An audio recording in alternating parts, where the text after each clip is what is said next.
Dear brothers and sisters in the Lord, ప్రభునందు ప్రియమైన సోదరి సోదరులారా, today's verse for our meditation is taken from the book of Genesis, chapter 12, verse 7. ఈ రోజు మన ధ్యానం కొరకు ఆదికాండం 12వ అధ్యాయం 7వ వచనం నుండి తీసుకొనబడింది. Unto thy seed will I give this land. నీ సంతానమునకు ఈ దేశం ఇచ్చెదను.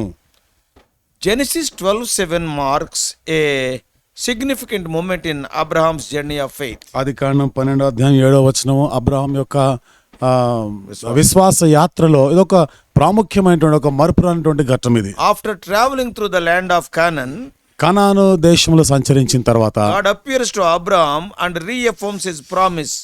దేవుడు అబ్రహామునకు ప్రత్యక్షమై మరలా తన యొక్క వాగ్దానాన్ని గురించి చెప్తుంటాడు. The Lord has specifically stated that the land would be given to Abraham's descendants. దేవుడు ఎంతో నిర్దిష్టంగా చెప్పాడు, ఈ దేశాన్ని అబ్రహాం యొక్క సంతతి వారికి ఇస్తానన్నాడు. Bible commentators say బైబిల్ వ్యాఖ్యానకర్తలు చెప్పిన మాట, this is the first recorded instance where God appears directly to Abraham, ఇక్కడ దేవుడు అబ్రహాంనకు నేరుగా ప్రత్యక్షమైన మొదటి సందర్భం, providing him with reassurance and a clear vision of the promise that he had been initially given. ఆరంభంలో ఇచ్చినటువంటి ఆ వాగ్దానం విషయంలో ఆయన నిశ్చయిత కలిగజేస్తూ మరలా చెప్తున్నటువంటి సందర్భం. The appearance of God to Abraham is profound because it emphasizes the personal nature of God's relationship with Abraham. దేవుడు అబ్రహామునికి ఇచ్చిన ప్రత్యక్షత ఇది ఎంతో ప్రగాఢమైనటువంటిది. ఎందుకనగా దేవుడు తనను తానుగా వ్యక్తిగతంగా అబ్రహామునకు బయలుపరుచుకున్నటువంటి సందర్భం. God's promise is not just a vague hope. దేవుడు ఇచ్చినటువంటి ఈ వాగ్దానాలు ఏదో పైకి మన నిరీక్షణ కలిగించేది కాదు.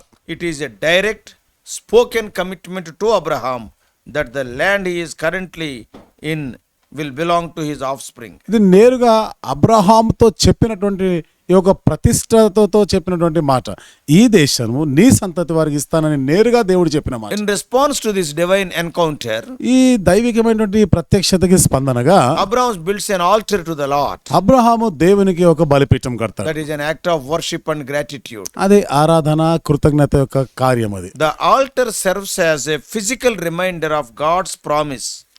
బలిపీఠం అనేది దేవుడు చేసిన వాగ్దానానికి ఇది భౌతిక సంబంధమైనటువంటి ఒక చర్య. It is a reminder. ఇది ఒక జ్ఞాపకంగా ఉంది. And also it serves as a physical reminder for Abraham's faith in that promise. ఇది ఆ వాగ్దానం నందు అబ్రహామునకు ఉన్నటువంటి విశ్వాసం అనేటువంటి భౌతిక సంబంధమైనటువంటి జ్ఞాపకం కూడా. If we see from the historical context, ఇప్పుడు చారిత్రాత్మకమైనటువంటి ఆ సందర్భం నుండి ఆలోచన చేస్తే, in the ancient eastern countries, Near East, అక్కడ పురాతన కాలంలో ఉన్నటువంటి తూర్పు భాగంలో ఉన్నటువంటి ఆ ప్రాంతంలో ఆ దేశంలో the eastern countries, ఆ తూర్పు దేశాల్లో the building of altars was a common practice to mark a significant spiritual encounters. బలిపీఠం కట్టుట ఆత్మీయంగా దేవుని సంధించడం అనే దానికి గుర్తుగా ఉండేది. To consecrate a place as a holy. ఆ ప్రాంతాన్ని పరిశుద్ధమైనగా ప్రతిష్ఠించుకుంటారు. For అబ్రాహామునకైతే building an altar in Canaan was an act of claiming the land from God. కనానులో బలిపీఠం కట్టుట దేవుని యొద్ద నుండి ఆ దేశాన్ని ఆ భూమిని ఆయన స్వతంత్రించుకున్నట్టు, acknowledging that it was God's promise that brought him there. దేవుని వాగ్దానమే అతన్ని ఇక్కడ తీసుకొని వచ్చిందని ఒప్పుకొనుట. It also served as a testimony to any who might come across in that place. ఆ ప్రాంతానికి వచ్చిన వారు ఎవరికైనా కానీ ఇది ఒక సాక్ష్యంగా కూడా ఉండేది. It was dedicated to worship to the true God. God has given me this land, it is a proof. నిజమైనటువంటి దేవుని ఆరాధించడం కొరకు ప్రతిష్టత, అంటే దేవుడు నాకు ఇచ్చాడు అనే దానికి ఒక రుజువుగా ఉండేది. At this point of history, Canaan was inhabited by various tribes. ఈ సమయంలో చరిత్రలో చూస్తే కనాను వేరు వేరు జాతుల ద్వారా ఆక్రమించబడి ఉంది. So it was far from a land that Abraham could claim by human means. అంటే మానవరీత్యా చూస్తే అబ్రహాము దీన్ని స్వతంత్రించుకోవడానికి అది ఇంకా దూరంగా ఉన్నట్టుంది. The promise that this land would belong to his descendants would have seemed improbable. ఈ దేశము తన సంతతి వారికి చెంది ఉంటుంది అనేటువంటి ఈ మాట కొంచెం అసాధ్యమైనదిగా ఉంది. Yet Abraham's act of building an altar, అయినను అబ్రహాము బలిపీఠంను కట్టుట అనేది it shows his trust in God's ability to fulfill his promises. దేవుడు తన వాగ్దానం నెరవేరుస్తాడనే సామర్థ్యం పైన నమ్మిక ఉంచుట. Whatever may be the circumstances, పరిస్థితులు ఏమైనా కానీ let anybody may inherit that already. ఎవరొచ్చినా కానీ ఎవరైనా కానీ ఇప్పటికే వచ్చి దాన్ని ఆక్రమించుకున్నా పర్వాలేదు. God will surely give it to me. That speaks of his trust. దేవుడు నిశ్చయంగా అది నాకు ఇస్తాడు అనేది నిజంగా దేవునిపై ఉన్న ఆయన నమ్మికను చూపిస్తాం. Theologically speaking, ఇప్పుడు కొంచెం వేదాంత పరంగా మనం ఆలోచన చేస్తే Genesis 12:7 highlights several important themes. ఆదికాండం 12:7 అనేకమైనటువంటి ప్రాముఖ్యమైనటువంటి సంగతులను చెప్తాం. Number 1, మొదటిది it emphasizes the faithfulness of God. దేవుని యొక్క విశ్వాస్యతని నొక్కి చెప్తాం. God appears to Abraham to reaffirm the promise he has made. దేవుడు అబ్రహాముతో చేసినటువంటి వాగ్దానం మరలా నిశ్చయపరచడానికి అక్కడ ప్రత్యక్షమయ్యాడు. That shows that God is going to fulfill his promises and what he has committed to him through his word. అనగా దేవుడు చేసిన వాగ్దానం నెరవేరుస్తాడు. ఏ మాట ఆయన చెప్పినాడో దానికి బద్ధుడై ఉన్నాడు అనేది చెప్తాం. Not only that, అంతేకాకుండా the direct appearance also signifies God's willingness to personally guide and to reassure those who follow him. దేవుడు నేరుగా ఆయనకి ప్రత్యక్షపరచుకొనుట అనేది కూడా నిజంగా ఎవరైతే ఆయనని వెంబడిస్తారో వాళ్ళకి దీన్ని నేను నిశ్చయంగా ఇస్తానని మరలా Personally guiding. వ్యక్తిగతంగా నేను నడిపిస్తానని నిశ్చయపరుస్తున్నాడు. So secondly, రెండవది the verse introduces the concept of the promised land, which becomes the central theme throughout the Bible. ఈ వాగ్దాన వచనాన్ని అంటే బైబిల్ గ్రంథం అంతట్లో కూడా కేంద్రమైనటువంటి ఈ మాటని నిశ్చయపరుస్తాం. That is the name of promised land. అంటే వాగ్దానం చేయబడినటువంటి దేశం. This land is not just a physical territory. ఈ దేశం అనేది కేవలం భౌతిక సంబంధమైనటువంటి ఒక ప్రాంతం మాత్రమే, భూభాగమే కాదు But కానీ a symbol of God's blessing and God's provision and God's covenant relationship with his people. దేవుని ఆశీర్వాదాలు, దేవుడు తన ప్రజలతో చేసినటువంటి వాగ్దానం, దేవుడు తన ప్రజలకు చేసిన నిబంధనకి అది సూచనగా. So the promise to give this land to Abraham's descendants is foundational. Abraham సంతతికి ఈ దేశం ఇస్తానటువంటి ఈ వాగ్దానము ఒక పునాది సత్యం లాంటిది. Because it is foundational to the identity of the nation of Israel. ఎందుకనగా ఇశ్రాయేలు దేశం యొక్క గుర్తింపునకు సూచనగా ఉంది. And it is the foundational to the unfolding of God's redemptive plan. దేవుని యొక్క విమోచన యొక్క ఆ ప్రణాళికను ఇక్కడ చూపించేదానిగా ఉంది. So literally speaking, అక్షరార్థంగా మనం చెప్పుకుంటే Genesis 12:7 serves as a climax in the narrative of Abraham's journey. Adikandam 12:7 Abraham యొక్క ప్రయాణంకి అంతిమ స్థానానికి వచ్చినదిగా ఉంది. The verse is concise, very short, yet profound. ఈ వచనం చాలా చిన్నదిగానే చెప్పబడింది కానీ ఇందులో లోతైనటువంటి అర్థాలు ఉన్నాయి. It captures the essence of God's promise and Abraham's response. దేవుని యొక్క వాగ్దానం అబ్రహాం యొక్క స్పందనని మనకు చూపిస్తాం. The appearance of God is a turning point. దేవుని ప్రత్యక్షత ఇది అక్కడ మలుపు తీసుకున్నటువంటి పరిస్థితి. Why?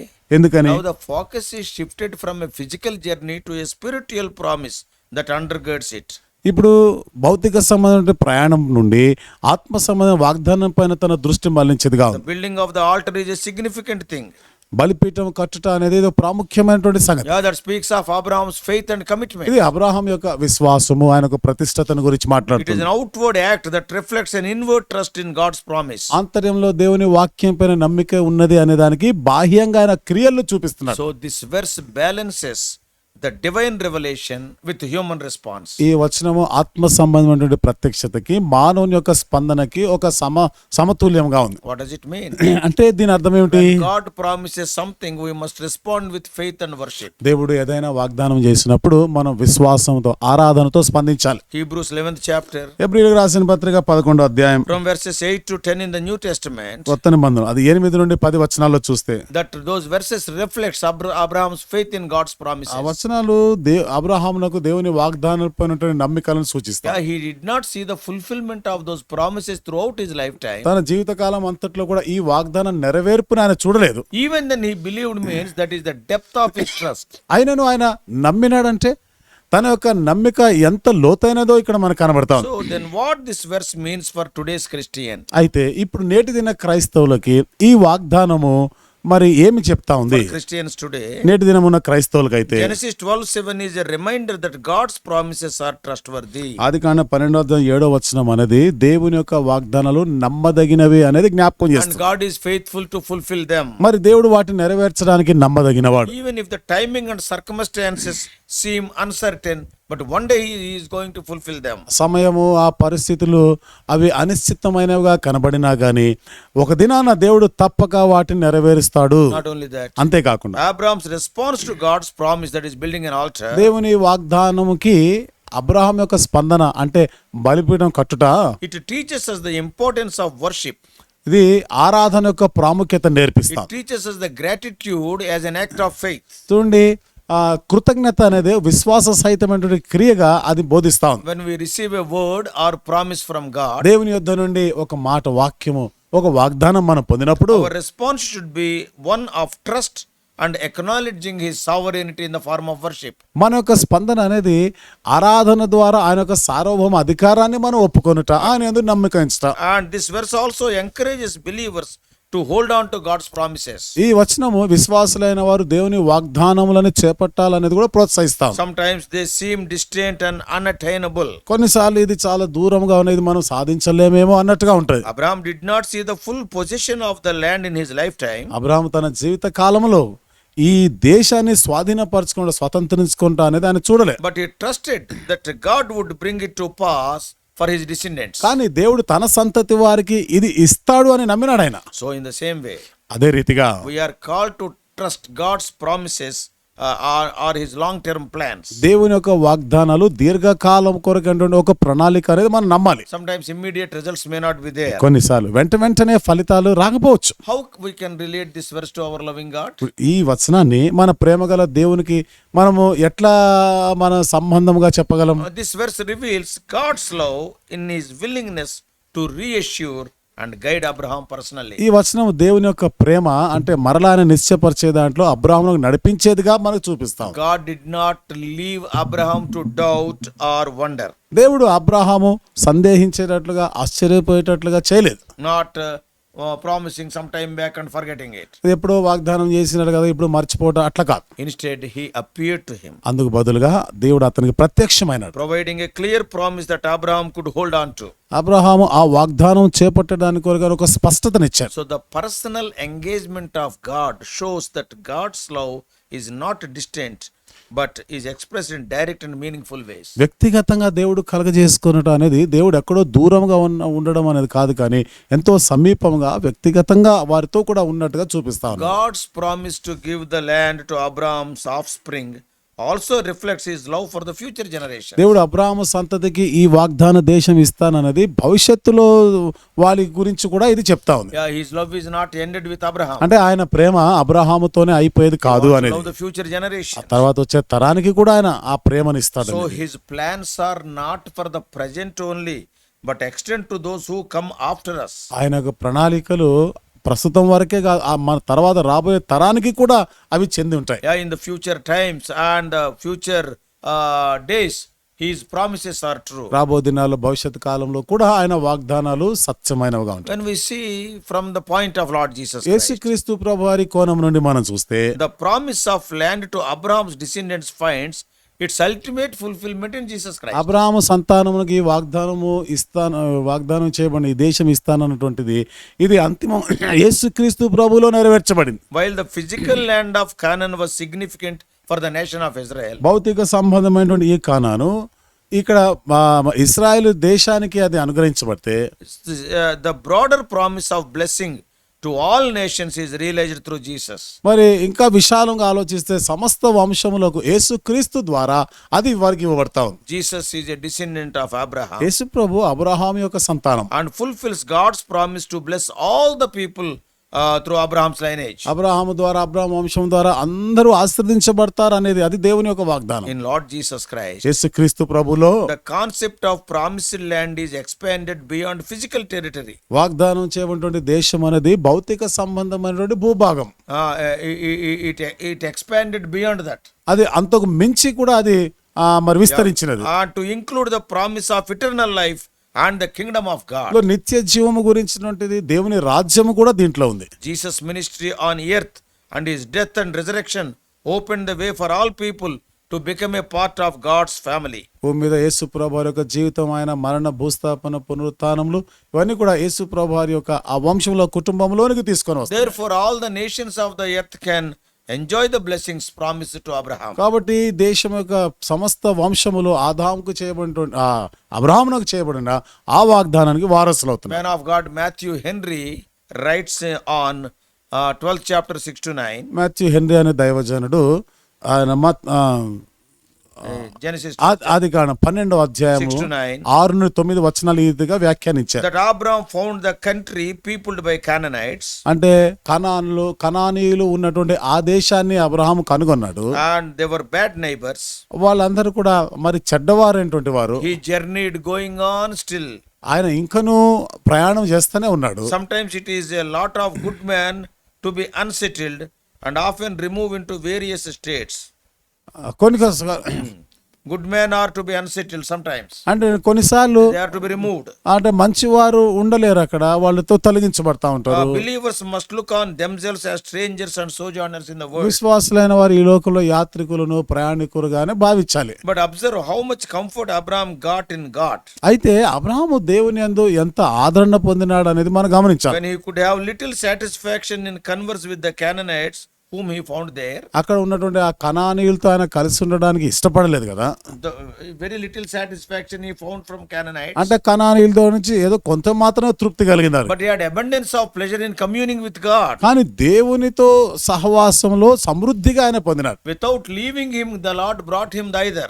మరి ఆయనని విడిచిపెట్టకుండా అక్కడికి తీసుకొని వచ్చినాడు దేవుడు. So communion with God is kept up by the word and by prayer. దేవునితో సహవాసము, వాక్యము, ప్రార్థన ద్వారా అది కాపాడబడుతుంది. So in so many ways Matthew Henry explained this. అనేక విధాలుగా మాథ్యూ హెన్రీ గారు వివరించారు. So brothers and sisters, కాబట్టి సోదరి సోదరులారా, so wherever we go, మనం ఎక్కడికి వెళ్ళినా let us not fail to maintain this spirituality. ఈ ఆత్మీయతని కాపాడుకునే విషయంలో విఫలం కావద్దు. Oh, when God gives us some promise, దేవుడు ఏదైనా వాగ్దానం when ఇచ్చినప్పుడు, God talks to us, దేవుడు మనతో let మాట్లాడినప్పుడు us respond with worship and faith. మనము విశ్వాసం, ఆరాధన ద్వారా స్పందించాలి. Let us believe those promises. ఆ వాగ్దానాలు ఏదో నమ్మిక ఉంచాలి. Many times what we think, చాలా సార్లు మనం if ఏమనుకుంటాం, God gives a promise tomorrow, he must fulfill it. దేవుడు ఈ రోజు వాగ్దానం చేస్తే రేపే నెరవేర్చాలి. Oh, January 1st God gives promise means by February 1st it must be fulfilled. జనవరి 1వ తారీఖున వాగ్దానం చేస్తున్నాడు, ఫిబ్రవరి 1వ తారీఖు నెరవేర్చబడాలి. If not, we will forget that promise also. లేదా ఆ వాగ్దానమే మర్చిపోతాం మనం. Some people, they are not having any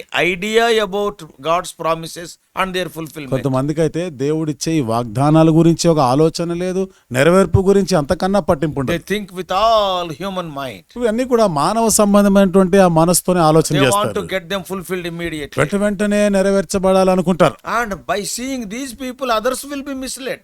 వీళ్ళని చూసినప్పుడు వేరే వాళ్ళు కూడా తప్పుదారి పడతారు. Because these people will be telling God has fulfilled the promise in 2 days. ఎందుకంటే వీళ్ళు చెప్తారు కదా, 2 రోజుల్లోనే దేవుడి వాగ్దానం నెరవేర్చినాడు. Sometimes they will tell that God has forgotten the promise. కొన్నిసార్లు వాళ్ళే ఏమంటారు, దేవుడి వాగ్దానమే మర్చిపోయినాడు. So your hastiness will not do here. నీ తొందరపాటు అనేది ఇక్కడ చేయకూడదు. When God gives a promise, దేవుడు ఒక వాగ్దానం he ఇచ్చాడంటే will fulfill it in his own time. దేవుని సమయంలోనే నెరవేరుస్తాడు. As human beings, మానవులముగా, as the children of God, దేవుని పిల్లలముగా our response must be, first we must worship him. మన స్పందన ఎట్లుండాలి? మొదట ఆయనను ఆరాధన చేయాలి. Because such a sovereign God appeared unto us. ఎందుకంటే అంత సార్వభౌముడైన దేవుడు మనకు He is ప్రత్యక్షమయ్యాడు, talking to us. మనతో మాట్లాడుతున్నాడు. Not only that, అంతేకాదు, we must respond with faith. విశ్వాసముతో మనం స్పందించాలి. In his own time, whatever may be the circumstances, yes, he will fulfill. ఆయన తన సొంత సమయంలో పరిస్థితి ఏదైనా కానీ తప్పక నెరవేరుస్తాడు. May God help us to have such a faith. మరింతటి విశ్వాసం కలిగి ఉండలాగిన దేవుడు సహాయం చేయను. We know God has fulfilled that promise. ఆ వాగ్దానము దేవుడు నెరవేర్చినట్లుగా మనం ఎరుగుదాం. Yeah, because Abraham may not be seeing, Abraham చూడకపోవచ్చు, but we know it. కానీ మనం ఎరుగుదాం. He is a promise making and promise keeping God. వాగ్దానం చేసే దేవుడు, వాగ్దానం నెరవేర్చే May దేవుడు. God bless you. దేవుడు మిమ్మల్ని దీవించును గాక. Let us pray. ప్రార్థన చేసుకుందాం. Loving Heavenly Father, ప్రేమగల మా పరలోకపు తండ్రి, how gracious God. కృపగల మా దేవ, We thank thee, O Lord, for thou art a God who makes promises and who keeps the promises. వాగ్దానం చేసే దేవుడు, వాగ్దానం నెరవేర్చే దేవుడు. Thank thee for the promise given to Abraham. అబ్రహామునకి మీరు ఇచ్చిన వాగ్దానం బట్టి వందనాలు. Physically it is fulfilled, O Lord, in the case of the country Israel. భౌతికంగా ఇజ్రాయెల్ దేశం విషయంలో చూస్తే అది నెరవేర్చబడింది. And spiritually through Lord Jesus Christ. ఇది ఆత్మీయంగా యేసుక్రీస్తు ద్వారా నెరవేర్చబడింది. O Lord, help us to understand these things. మరి ఈ సత్యాలు మేము అర్థం చేసుకుంటానికి సహాయం చేయండి. Whenever you make a promise, సేవను వాగ్దానం చేసే as ప్రతిసారి human కూడా beings we may respond in worship and faith. మానవులంగా మేము వెళ్ళినప్పుడు కూడా ప్రభు ఆరాధనతో స్పందించే వారంగా చేయండి. Grant us such a deeper faith. ఇలాంటి ప్రభుకు లోతైన విశ్వాసం మాకు అనుగ్రహించండి. In Jesus' precious name we pray. యేసు ప్రభు వారి అమూల్యమైన నామములో ప్రార్థించి వేడుకుంటున్నాము తండ్రి. Amen. ఆమేన్.